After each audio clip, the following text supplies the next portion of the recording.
หอยมันดึงแล้วนี่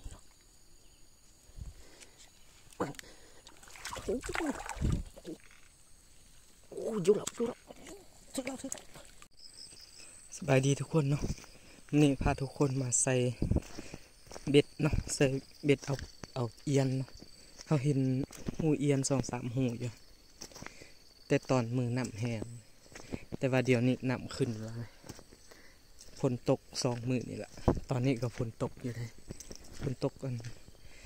ฝนตกปล่อยๆเนาะเดี๋ยวนี้บอกว่ายังจะเห็นหูมันบ่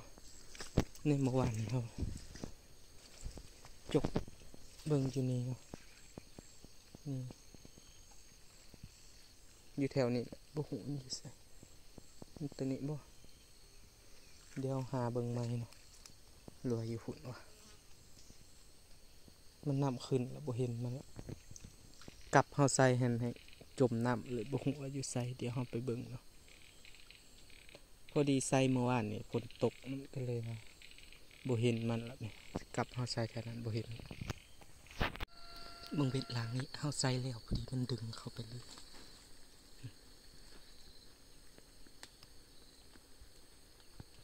บ่เห็นดึงแล้ว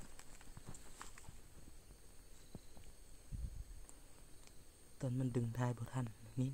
ดึงเห็นบ่นิ่งๆเมื่อกี้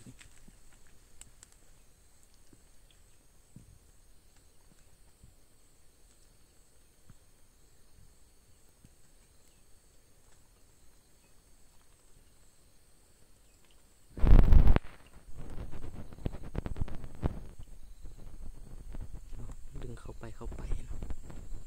อุ้ย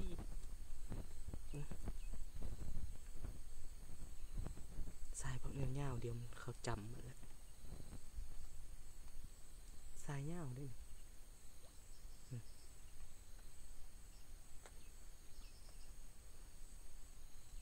ป้าลึกแท้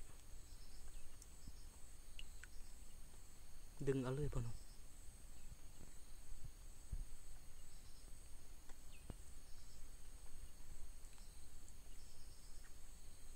เอาหากระใส่แล้ว2 หลังเนาะหลังนี้กับหลังแค่นั้นแต่หลังนั้นยังบ่ทันหนึ่งอย่างเลยบ่มีโตได้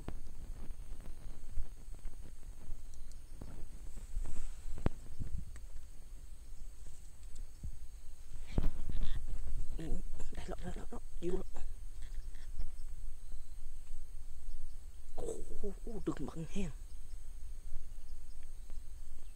โอ้ดึงบังแห้งมันดึงกลับ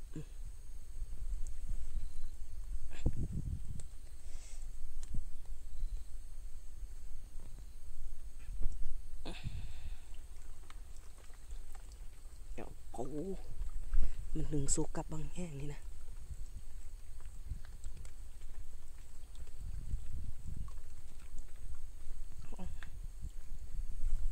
ลืมปล่อยออกมาหรอกอย่าหลุดเด้อคอยออกมา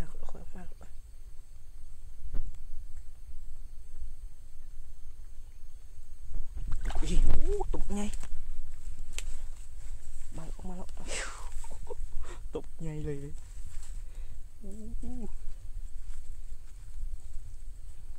ว้าวคิดว่าตัวใหญ่ป่านนี้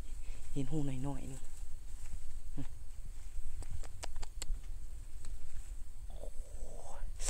เบิ่งมันดึงจราแดงเลยว่าหูหน่อยๆตัวใหญ่เลย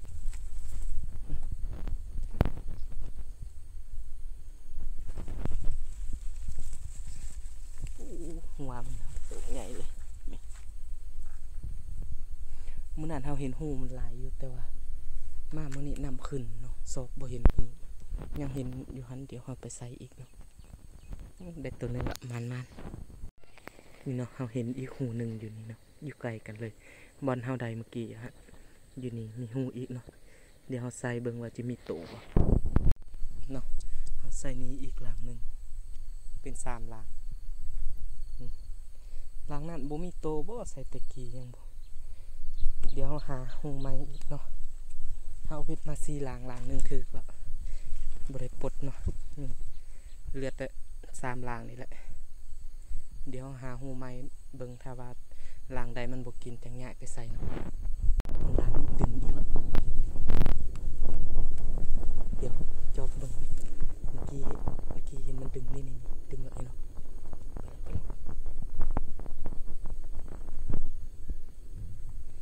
แต่ว่าหูน้อยเลยดาบอลนี้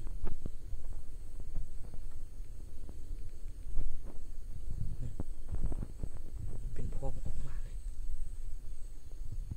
ไปแล้วไปแล้ว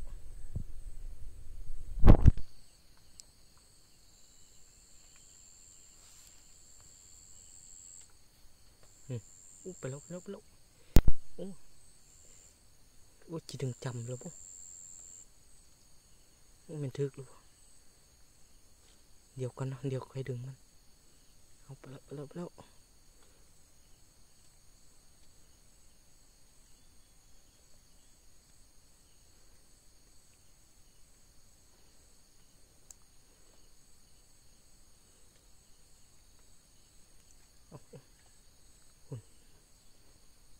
ถึงจนสุดเลยสายเบ็ดนี่หูได้ทาวามีเห็นบอกใส่แป๊บเดียวนี่มันกินแล้วเอาเพิ่งมันจีดึงมันมั้งกิน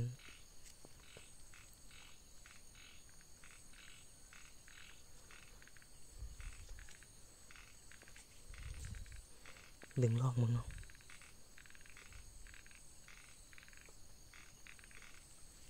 โอ้ยุบแล้วโอ้ดึงแห้งยุบตัวนี้ครับคอยออกมาแล้ว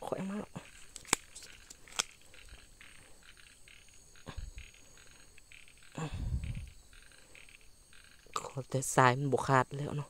เพราะว่ามากเบ็ดมากบักไง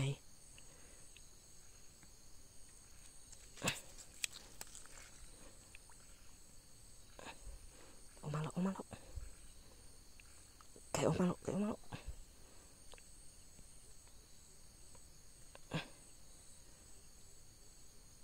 ป้อมดึงบังแห้งเบิ่งมือ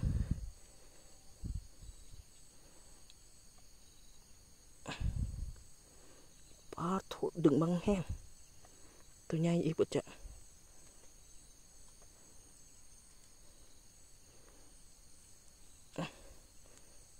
เอาคือบุออก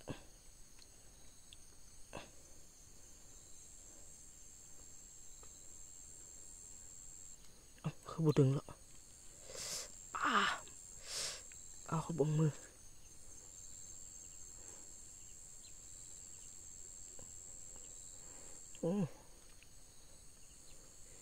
มันบุดึงขึ้นหรอกโอ้ยดึงไปหรอก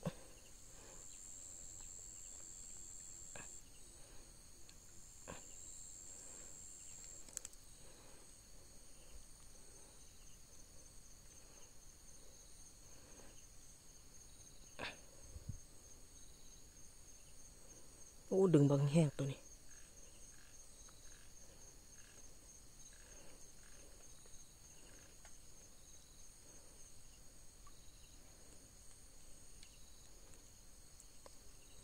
เดี๋ยวดึงแห้งก็ตัวเมื่อกี้เดี๋ยวเขาจิจกเอาเลยยันมันหลุดเนาะ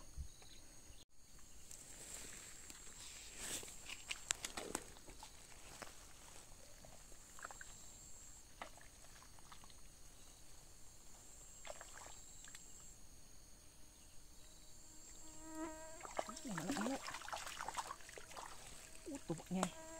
ตัวซ้ำกันเลยตกใหญ่ตัวซ้ำตัวเมื่อกี้เลยดึงบังแห้ง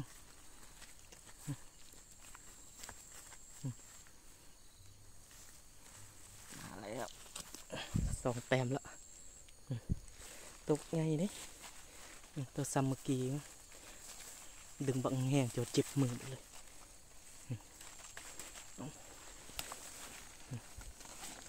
2 แต้มละมัน2 แต้มละเบ็ดทำมี4 ลางเนาะถึกละ2 ตัวเดี๋ยวหาหูไม้ใส่อีก เนาะลางนี้มันบกกินเดี๋ยวเขาจะย้ายไปใส่เจนะเห็น2 หูแต่ว่าเขาว่าจะกูลางนี้แต่ว่าห้อยมันดึงแล้วนี่เนาะโอ้ถือหลอกขึ้นมาแล้ว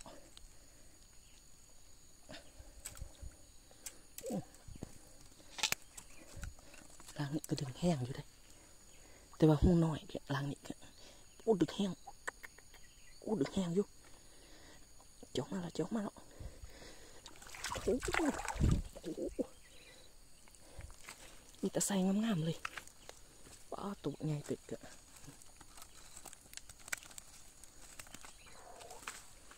กินลึกเนาะเดี๋ยวขึ้นมาพิกก่อน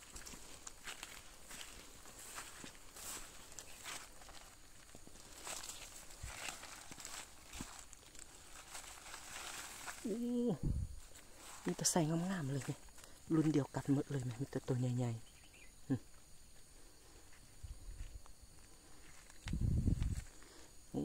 มัน3 ตัวนี้แล้ว3 แต้มแล้วเราจะเอาเวทอยู่ใส่ไส้หลังเวทยังเหลือลางเดียวเนาะเราเห็นอีก2 หูเดี๋ยวเบิ่งก่อนลางนี้จิปลดได้ปะ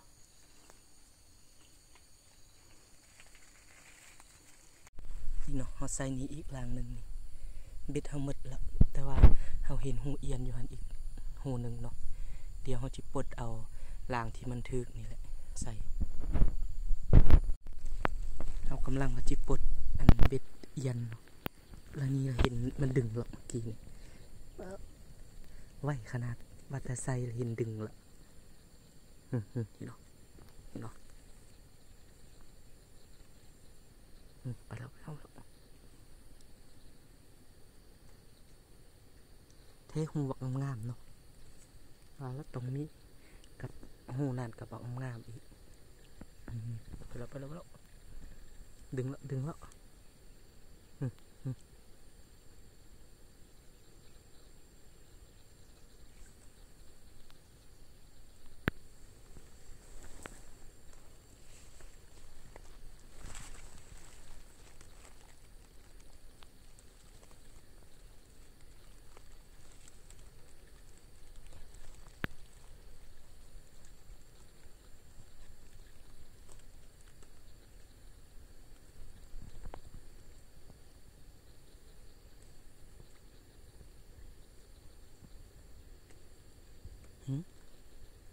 คือบูดึงแล้ว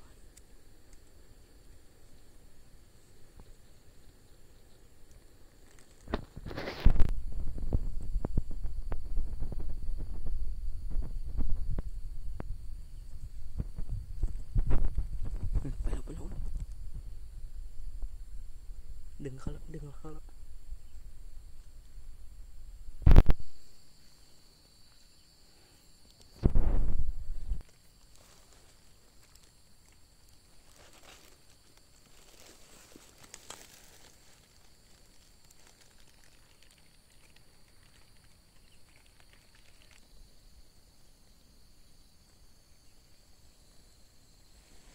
บูดึงแล้วเนาะเดี๋ยว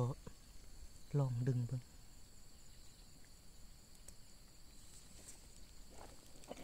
ถึกใส่งามอยู่แต่ว่าตัวบุญใหญ่ปานใดเติมเนาะบุญใหญ่ทอดตัวทีใดฮะเนาะตัวนี้จีได้ขาแล้วเพราะว่าเบ็ดหมดแล้วเดี๋ยวเขาปลดเอาตัวนี้เลยเนาะใส่งามอยู่ตัวใหญ่อยู่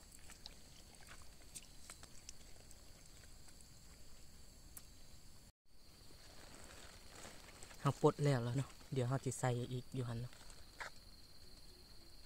เหลือหูสุดท้ายแล้วเบ็ดทั้งหมดแล้วเนาะ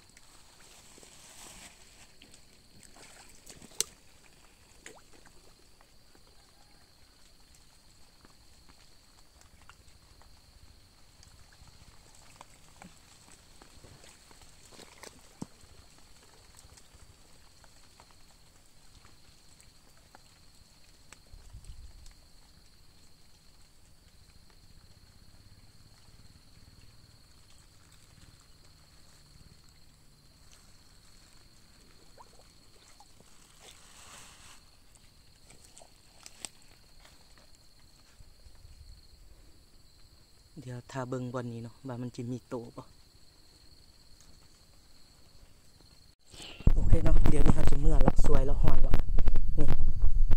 เบ็ดเฮาเอามา4หลางได้4โตเลยเนาะเนาะมีแต่ตัวใหญ่ๆเลย